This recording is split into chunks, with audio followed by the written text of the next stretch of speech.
Hello, hello, tablet therapist. I'm back trying again with the upload today. Um, Always some technological problems happening, and I don't know why, and it is also beyond my measurement, and so I'm just gonna have to continue trying and doing what I can and using what I know, and that's how I have to do it, and if everything fails, I will have to buy another tablet, and that's what they want you to do. That's what they want us to do. They want us to consume. That's all. That's all it is. It's about money and nothing else. But anyway, yeah, we need to research and we need to try to figure out ways to fix things so that we don't have to throw all these technological instruments into a landfill or polluting the environment and stuff like this because there's toxic stuff in this tablet, believe it or not. But the tablet is my friend and the tablet is my therapist. And I have some kind of bronchitis and I don't know why it's not so much fun. Takes all of my energy, but anyway, I'm gonna try to make the best out of my life. Papa Dog saved my life, and I just sang a really nice song for him, and maybe I'll sing that song for him later. I just want to quickly reflect on the dream that I had before I woke up. I had a nightmare. Usually I have nightmares around 2 or 3 a.m. That's the nightmare time. That's the nightmare range in the very wee hours and the spooky wee and owl hours.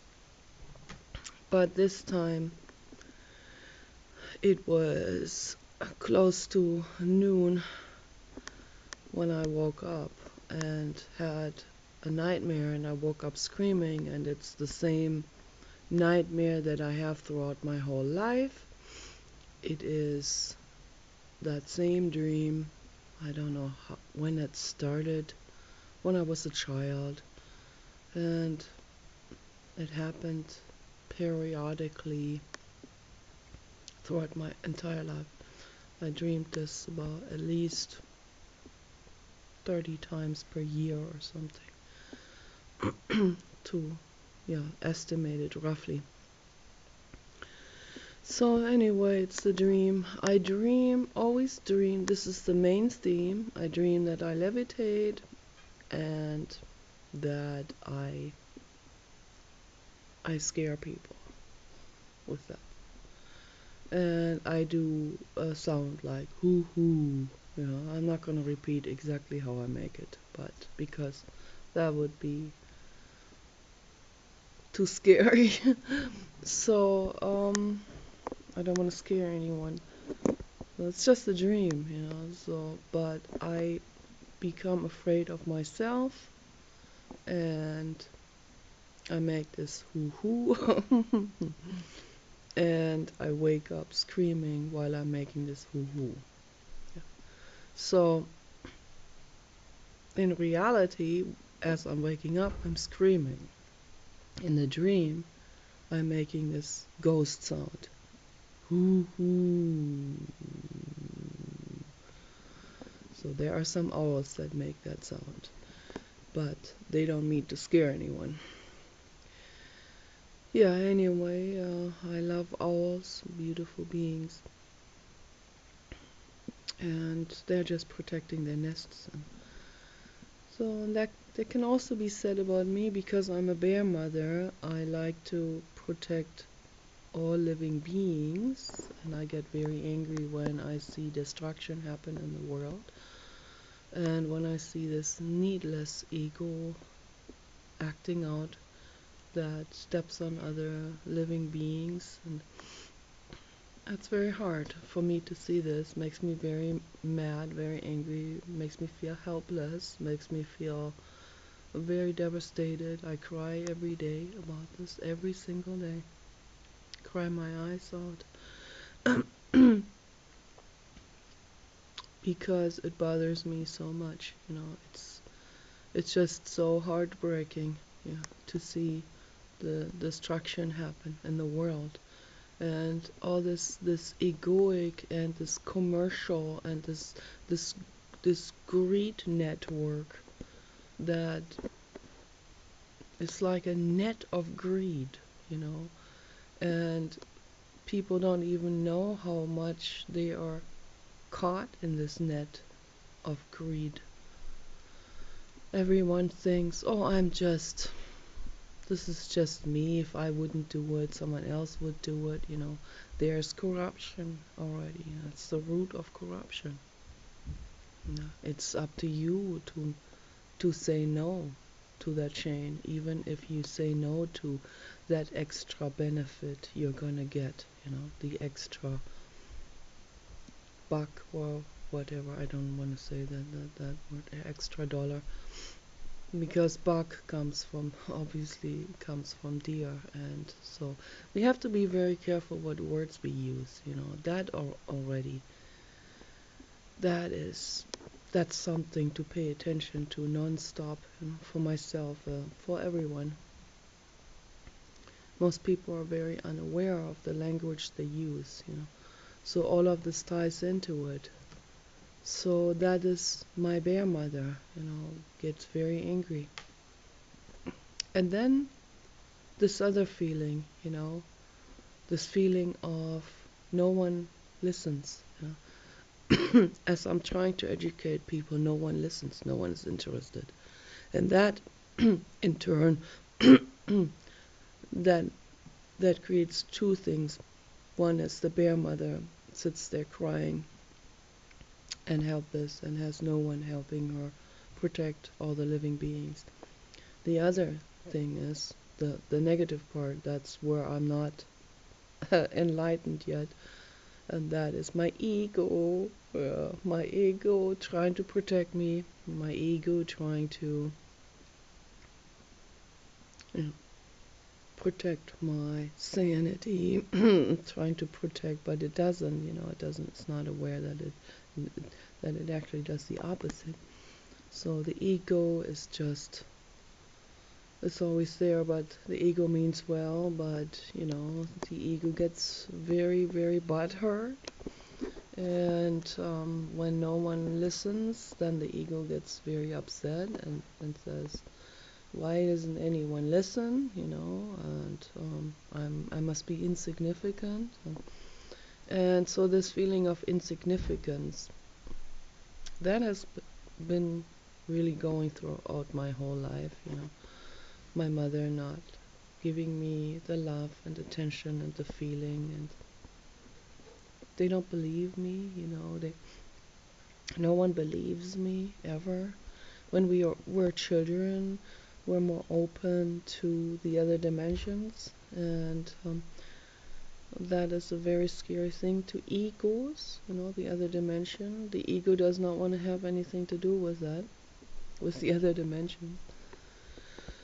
So the adult egos will ridicule the children who talk about fairies and gnomes and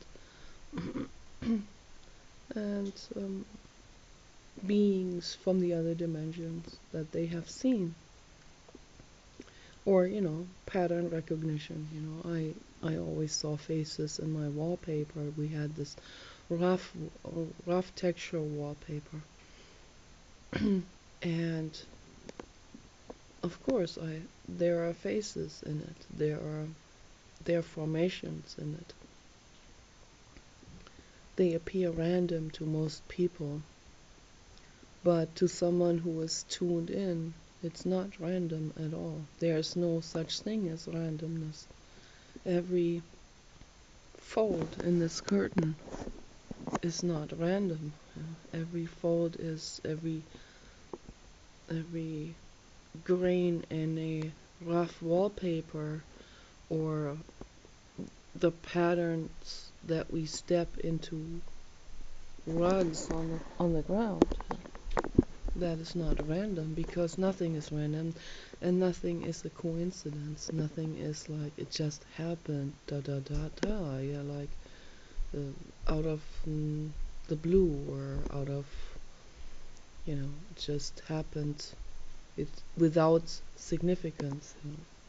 So that's what by chance means, or that's what coincidence means. Coincidence. If we look at the word more closely, we see that there is a coincidence, a together, co- coming together. So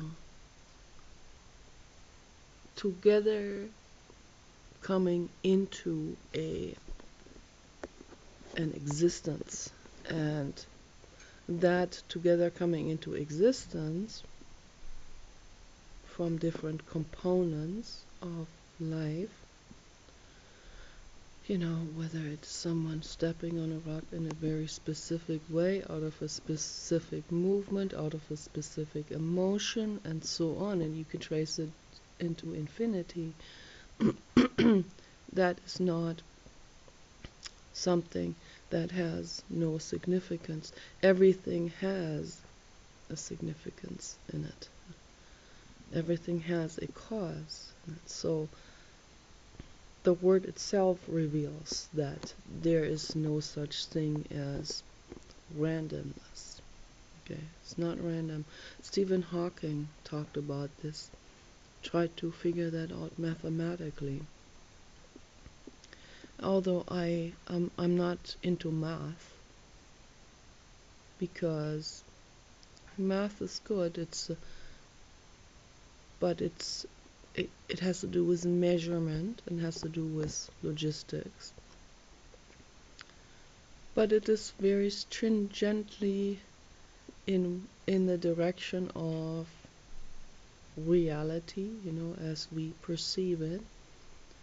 And people who get caught in this forget that there are other dimensions. And let's not get caught in the other dimensions of God does mysterious ways or something, So because that in itself that's another concept. That's a very dangerous concept of being caught in religion and religious concepts, religious ideas. That's all it is. That's just an idea. And even some significant messages are usually understood as just concepts and ideas by people. They don't inspect the real truth about it, because they approach it from a different angle. They don't approach it from the deeper angle. I don't know. I don't know if people will even follow me now. It's I don't know. I'm trying to explain that what Jiddu Krishnamurti says in my own words as good as I can, and knowing where people are approximately. Everyone is somewhere else, but trying to take you by the hand and bring you to that perspective so that you can see it from that perspective that I'm looking at, and not from the conceptual perspective of science or religion, but from the truth perspective. There's more than just this 3D reality that we live in. And saying this, it will come across again as just a concept, because it's an oversold New Age type of concept. It's just an idea again. But let's let go of that idea and dive into the real truth of it. The real truth, the unmasked truth. Forget about all the faddish conceptual social pressure idea, hippie concepts. I love hippies. I'm just saying, don't get glued onto this.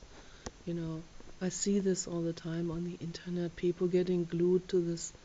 Or now I belong to that group. Or now I this. Or it's always this adhering to a group and concepts. Erase that. You know, erase that from your memory. Start from scratch. You are a, a pure living being. You are not a Christian, Rastafarian, Muslim, chic, or fashionable, or belonging to this, or tough, or carnivore, or uh,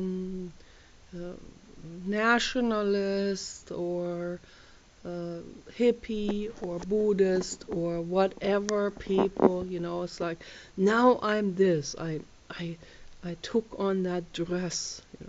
That's what people literally do. And then they identify by that. They need to get away from that. They need to dissolve that totally and come back to ground zero. Who am I really? Who am I? Yeah. So, for example, I recommend to people to have practical haircuts.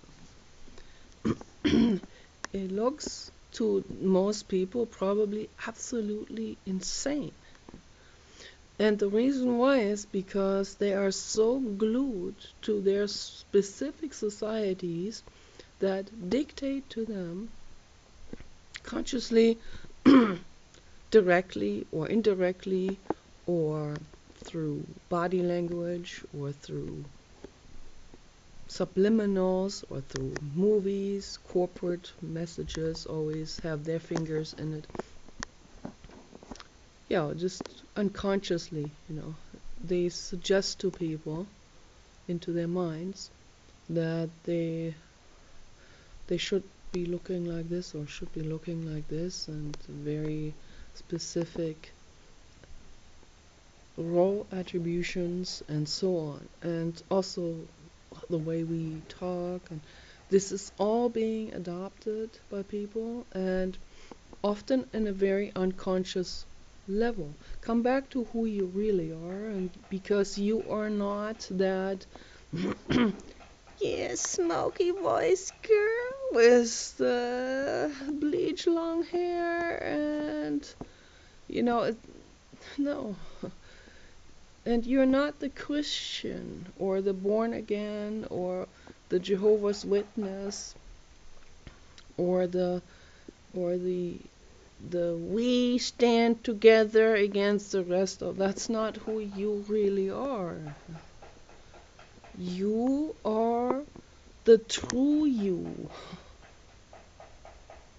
The true you is colorblind. The true you embraces all living beings equally much. If you let go of all of your concepts, of all the stuff that the preachers told you, they tell people that directly and indirectly, the indirect ways are even more persistent. That's why we need to pay attention to this. We need to really become very crystal clear, and we need to wipe that all off the slate. We need to create a blank slate again, the tabula rasa, as they call it. So, come back to ground zero and be who you really are. Your true you. Without the tattoos. I mean, if you have tattoos, don't just ignore it. It's a pity. People do that to themselves. Don't do it if you haven't done it yet. Don't pierce your body with anything, because that's a concept, and it's to make yourself look hot or desirable. or interesting or tough or whatever, whatever, for whatever reasons people are doing it. And don't cut things into a tree. Like the tree doesn't want to be body pierced. So yeah, I'm gonna come. So yeah, I just wanted to talk about this real quick, and I think it's very important. So I'm just a regular person. I share these insights with people because I'm dealing with it, been dealing with it my whole life, and the longer you're dealing with it, the more insights you get. Everyone would. So, but since I have been dealing with this my whole life, and I also didn't really have a choice. The circumstances also coached me into really looking at it, not being able to escape with anything. I didn't have an escape vehicle. I didn't have the means to diffuse that particular energy that was arising out of focusing on these problems and really looking at myself and introspecting and seeing what's going on. And so out of this come some insights. This is not enlightenment or anything. It's just some insights that I think they should be discussed. They should be coming out to the public. And I think they could be of help for some people because I see some people running around with blindfolds over their faces. So look into yourselves. No? Don't just follow into any kind of dictation or streams or mainstreams or social pressure or religious dictation or scientific concepts of reality. That science is always the most honest approach because it always says let's investigate it, and that's the right approach to it. But scientists come to conclusions, and that's where the problem is. When you conclude, you close. Conclusion means closing up, resting your case. So there's no such thing as ever resting a case because knowledge also goes into infinity. The cases will never be closed. We're coming closer to figuring things out, but then we will eventually at some point come around the rim of the football stadium scientifically and we'll see there's a cliff behind there, and there it goes further, and there is uncharted territory that hasn't been explored, and suddenly the old measurement methods don't work anymore, and so on, and it will just continue on and on and on and on and on in that manner. And that's why I say, we cannot fixate ourselves on any kind of concept. We can use these concepts to work with that temporarily because they seem to be applying. They seem to be applying in this moment. So it's just a matter of tapping yourself through life blindly. You feel something, you see something on the side, you explore something scientifically, and you say, okay, this has been sort of verified until it will get revised. It had been verified, and a true scientist will always say, this seems to be working out for now, and this is why, and this is what I explored. And that's a very honest approach. Most scientists are not so open to infinity and to revisions because that's the ego. The ego clings to things. Scientists has worked on something for 50 years and has come to some kind of strange conclusion, and anyone challenging that will not be met with open arms by the ego. And that's just as closed-minded as a religious person is. So the real approach to living is to say, let me find out for myself. I'm not going to take her or his word for it. Let me find out whether that what they're suggesting is true. Let me test it for myself. Instead of watching a soap opera or a horror movie, let me go out and test this and find out, and let me look inside of myself, even if I see my ego, and the ego is what the demons are. The demons that people call demons or devil or whatever, that's the ego. It's plain and simple. And the ego is the same energy in almost all people. I would say all people except for Gautama Buddha. Everyone has ego. Even Eckhart Tolle has an ego, still has some ego to a specific degree. So also angel souls have some ego to specific degrees, but they it's more visible to them. It's more visible to their cognitive understanding. So they will detect it before they would ever get into any kind of frenzy or act out about it. The more unconscious we are about the ego, the more the ego rides people. So that's why we want to dissolve this clinging, and we want to introspect so we can see where the ego is, where the ego is trying to protect us, but makes us stand in our own ways of achieving things, and makes us stand in the way of peace and productivity and really working together. So I just wanted to talk about this for a moment, and I'll make another video later. Take care. Bye.